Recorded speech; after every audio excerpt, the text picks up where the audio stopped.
ప్రభుత్వం ఉంటుందని ఎక్కడ ఊహించలేదని చెప్పి కేటీఆర్ పనిదానాన్ని గురించి చెప్పారు. అటువంటి నాయకుడిని పట్టుకొని పెద్ద నాయకుడు అవుతారా?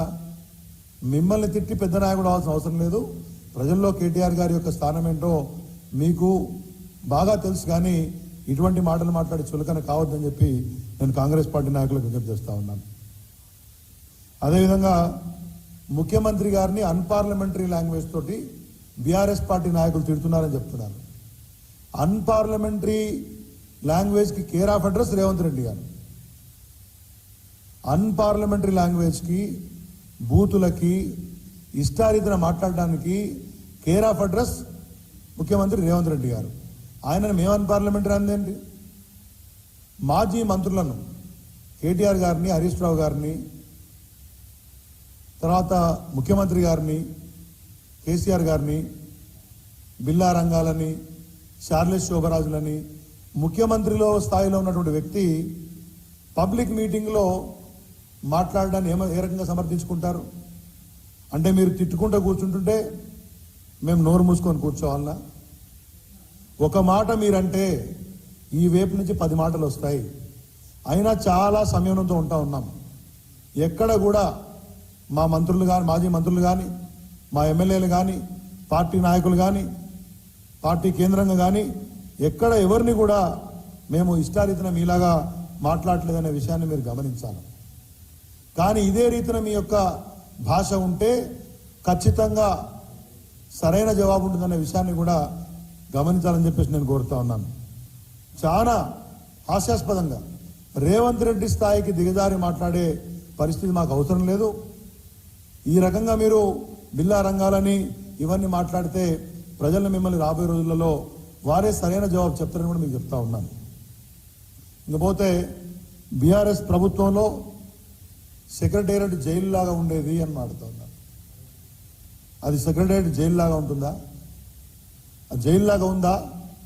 మొత్తం దేశంలోనే ఒక అత్యంత బ్రహ్మాండమైనటువంటి పరిపాలనా భవనాన్ని రాష్ట్రానికి తలమానికంగా ఉండాలి, దేశంలోనే అగ్రగామిగా ఉండాలి.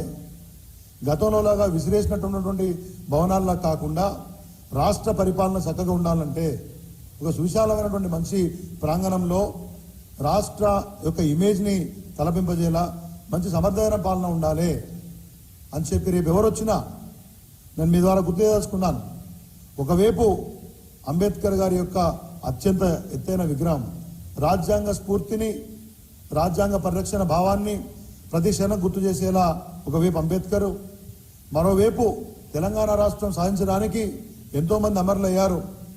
ఆ అమరులైన వారి యొక్క జ్ఞాపికగా ఉన్నటువంటి తెలంగాణ అమరుల ప్రాంగణం, ఈ రెండింటిని కూడా చూసి ఇక్కడ కూర్చున్న వాళ్ళు ప్రతినిత్యం వాళ్ళ యొక్క బాధ్యతను గుర్తెరిగి పనిచేయాలని చెప్పి ఒక బ్రహ్మాండమైనటువంటి యొక్క పరిపాలనా భవనాన్ని అందిస్తే ఇవాళ కాంగ్రెస్ పార్టీ నాయకులు మా పాలనలో, కేసీఆర్ గారి పాలనలో జైల్లో ఉండని మారుతున్నారు. ఏదైనా అర్థం చేసుకోవడానికి స్థాయి ఉండాలి. అందుకే నిన్న కేసీఆర్ గారు ఒక మాట కేటీఆర్ ఒక మాట చెప్పారు, కనకపు సింహాసనమున శునకం అని చెప్పేసి. ఇప్పుడు వీళ్ళు సెక్రటేరియట్ను జైలుగా పోల్చినటువంటి యొక్క విషయం ఈ సామెత కరెక్ట్ సరిపోతుంది. దాన్ని అర్థం చేసుకోవడానికి కూడా పరిపాలనలో ఒక దూరదృష్టిని, పరిపాలనలో ఒక స్థాయిని, నిర్మించినటువంటి ఒక భవనాలను ఏ దృక్పథంతో నిర్మించారనే విషయాన్ని అర్థం చేసుకోవడానికి కూడా ఒక స్థాయి ఉండాలి. స్థాయి లేదు కాబట్టే మీరు ఇవాళ మాట్లాడుతూ ఉన్నారనే విషయాన్ని కాంగ్రెస్ పార్టీ నాయకులు గమనించాలి. 100 మంది సెక్రటరీకి వస్తూ ఉన్నారని చెప్తున్నారు. ఎవరు వస్తున్నారు 100 మంది? రోజు కాంగ్రెస్ పార్టీ కార్యకర్తలు. కేసీఆర్ గారు బ్రహ్మాండంగా సెక్రటరీ కట్టారట, అది చాలా బాగుంది. మరి మా ప్రభుత్వం ఏ మంత్రి ఎడ కూర్చుండో అది చూడటానికి వచ్చినటువంటి కాంగ్రెస్ పార్టీ నాయకులు వస్తారు తప్పితే ప్రజలు ఎవరు రావట్లేదు. కాంగ్రెస్ పార్టీ ప్రభుత్వాలు ఉంటే సెక్రటేరియట్లు పైరవీకారులకు కేర్ ఆఫ్ అడ్రస్గా ఉండేటివి. మనందరికీ ఆ విషయం కూడా తెలుసు.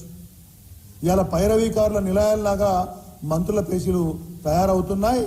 వారు తప్పితే ఎక్కడా ప్రజలు కనబడట్లేదు అనే విషయాన్ని కూడా మీ దృష్టికి తీసుకొస్తా ఉన్నాను. ఒక ప్రజాస్వామ్య భావనతోటి బ్రహ్మాండమైనటువంటి సువిశాల భవనాన్ని కడితే ఈ రకమైనటువంటి చిల్లర మాటలు మాట్లాడడం సరైన పద్ధతి కాదని కూడా నేను కాంగ్రెస్ పార్టీ నాయకులకు తెలియజేస్తా ఉన్నాను. అదేవిధంగా మమ్మల్ని తిడుతూ ఉన్నారు. ఏమని? బీఆర్ఎస్ బీజేపీ ఒకటి అని చెప్పేసి. ఒకవైపు బీజేపీ వాళ్ళు ఏం మాట్లాడతారు, కాంగ్రెస్ పార్టీ బీజేపీ ఒకటని మాట్లాడుతూ ఉన్నారు. ఈ రెండు పార్టీలకు నేను చెప్తా ఉన్నాను, పొద్దున లేస్తే బీఆర్ఎస్ పేరు తలవకపోతేనో, కేసీఆర్నో కేటీఆర్నో తిట్టకపోతేనో, ఇంకా కూడా మీ ఓటు బ్యాంకును పదులుపరుచుకునే పరిస్థితుల్లో కానీ, లేకపోతే వార్తల్లో ఉండని పరిస్థితిని కానీ వాళ్ళ నాయకులే మాకు గుర్తు చేస్తూ ఉన్నారు, ప్రజలకు గుర్తు చేస్తూ ఉన్నారు. బీఆర్ఎస్ బీజేపీ ఒకటంటే 4 మైనార్టీ ఓట్లు రాలకపోతాయా అని కాంగ్రెస్ పార్టీ, కాంగ్రెస్ బీఆర్ఎస్ ఒకటంటే మరో రకంగా ఓట్లు రాలకపోతాయని చెప్పేసి బీజేపీ మాట్లాడుతున్న సందర్భాన్ని మనం చూస్తూ ఉన్నాం. ఇవాళ కాంగ్రెస్ అదేవిధంగా బీజేపీ యొక్క ఫెవికాల్ బంధం ఎట్లుందో నిన్న మనం చూసాం. ప్రొఫెసర్ దాసో శ్రవణ్ గారిని, ఒక వెనుకబడిన తరగతి చెందినటువంటి సత్యనారాయణ గారిని గవర్నర్ కోటాలో ఎమ్మెల్సీలుగా నామినేట్ చేస్తే వివిధ కారణాలు చూపి సహేతుకమైనటువంటి కారణాలు లేకుండానే తిరస్కరించినటువంటి గవర్నర్ గారు ఇవాళ సాయంత్రం బొకే పట్టుకొని రేవంత్ రెడ్డి గారు పోతారు. మర్నాటికే కోదండరామ్ గారిది, ఇంకో అమీర్ అలీ ఖాన్ ఎవరో ఉన్నారు, వారిద్దరిది ఎమ్మెల్సీలుగా నియామకం అవ్వడం వస్తుంది.